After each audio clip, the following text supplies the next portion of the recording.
Hello everyone, हम पढ़ रहे हैं कक्षा 8 गणित। मैं हूं आपका दोस्त सत्यम नायक। आइए प्रश्नावली 3.3 का प्रश्न 11वां हल करते। इसमें क्या है, हमें एक आकृति दी गई है।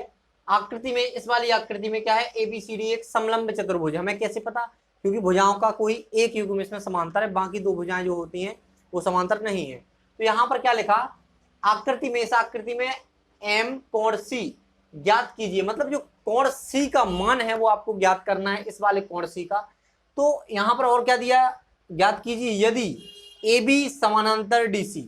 AB किसके समांतर है? DC, इसीलिए समलंब चतुर्भुज है, क्योंकि इसमें भुजाओं का ये वाला युग्म कौन सा, AB DC के समांतर है, बाकी AD BC के समांतर नहीं है। तो ऐसा समलंब, ऐसा चतुर्भुज जिसकी भुजाओं का कोई एक युग्म क्या होता है, समांतर होता है, वो क्या कहलाते हैं? समलंब चतुर्भुज कहलाते हैं। आइए तो इस प्रश्न को कैसे हल करेंगे, इस कोण को हम कैसे पता लगाएंगे? कोण C का मान यहाँ पर लिखा है कि M कोण C का आपको मान ज्ञात करना है, तो कैसे करेंगे आइए देखते हैं। हमने आपको इसकी पिछली वाले प्रश्न बताया था, प्रश्न 10 में बताया था कि अगर कोई दो समानांतर रेखाएं हैं, अगर उनको कोई तिर्यक रेखा काटती है, तो जो दो यहां पर कोण बनेंगे, तिर्यक रेखा पर दो आसन्न कोण बनेंगे, वो एक दूसरे के समपूरक होंगे। समपूरक का मतलब जानते हैं आप, दोनों कोण को अगर योग करेंगे आप तो कितना आएगा, 180 डिग्री आएगा। तो वही तो यहां पर लग रहा कि AB और DC, मान के चलो A आपका कौन सी रेखा है, A यहां पर मान लो, D यहां पर C और A यहां पर क्या है, B। A तो आपका दिया है 120, ठीक है, यहां पर 120 दिया। बाकी आपको एक याद करना है, आपको पता है दोनों कोण कैसे समपूरक होते हैं। अगर कोई दो समांतर रेखाओं को कोई एक तिर्यक रेखा काट रही है, तो यहां पर इनका योग कितना आना चाहिए, 180 आना चाहिए। आपको एक का दिया है, बाकी दूसरा आप निकाल सकते हैं 180 माइनस 120 करके। आइए हम प्रश्न को हल करते हैं। तो इसमें क्या करेंगे, हम लिखेंगे हल।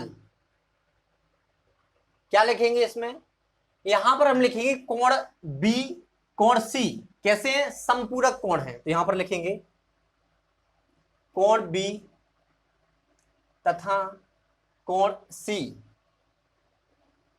कौन सा चतुर्भुज है, समलंब। समलंब कैसे पता, क्योंकि इसमें भुजाओं का एक युग्म क्या है, समांतर है। तो यहां पर लिखेंगे कोण B तथा कोण C समलंब चतुर्भुज। कौन सा चतुर्भुज है, ABCD, समलंब चतुर्भुज ABCD के समपूरक कोण हैं। समपूरक कोण है, आसन्न कोण तो है लेकिन कैसे हैं, समपूरक है, इसलिए हमने डायरेक्ट लिख दिया कि समपूरक कोण है। क्योंकि हम समांतर चतुर्भुज में आसन्न कोण समझ चुके हैं, जो अगल बगल के कोण होते हैं आसन्न कोण बोलते हैं। तो यहां पर आपको समझ आ रहा होगा, कोण B तथा कोण C समलंब चतुर्भुज ABCD के समपूरक कोण है। तो यहां पर हम लिखेंगे अतः कोण B प्लस कोण C बराबर कितना होना चाहिए, 180 डिग्री। इतना होना चाहिए आपका, हमने नोट लिख दिया इतना, क्योंकि संपूरक कोण है दोनों। अब हम क्या करेंगे, यहां पर क्या है, M कोण C। M क्यों लगा, A लगा इसलिए क्योंकि इसका माप बताना है, इसका मान बताना है हमें, ठीक है। तो यहां पर हम लिखेंगे, ये तो हमें पता चल गया, नियम है हमारा। तो यहां पर हम कोण B का मान हमें दिया है, तो डायरेक्ट यहां पर मान रख देंगे 120 डिग्री, प्लस यहां पर हम रखेंगे क्या दिया है, यहां पर M कोण C यही दिया। इसका हमें मैग्नीट्यूड मतलब इसका परिमाण, या हिंदी में परिमाण बोलते हैं, या फिर बोल सकते हैं मान, कोण C का मान दिया है, ठीक है। तो यहां पर बराबर में क्या करेंगे, 180 डिग्री, ठीक। अगर हम इसको हल करेंगे तो हमें क्या प्राप्त होगा, M कोण C बराबर, यहां पर लिखेंगे M कोण C बराबर क्या प्राप्त होगा हमें, इसका पक्षांतर हो जाएगा, तो 180 माइनस 120 डिग्री।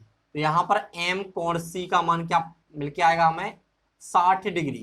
तो यहां पर यही आपका क्या है आंसर। मतलब जो आपका एक समलंब चतुर्भुज की आकृति दी गई थी, हमने पता कैसे लगाया, क्योंकि दो भुजाओं का एक युग्म है, दो भुजाओं का एक युग्म बनते हैं। इसमें चार भुजाएं, तो दो भुजाओं का एक युग्म मतलब दो युग्म बन रहे, एक युग्म A वाला, एक युग्म A वाला।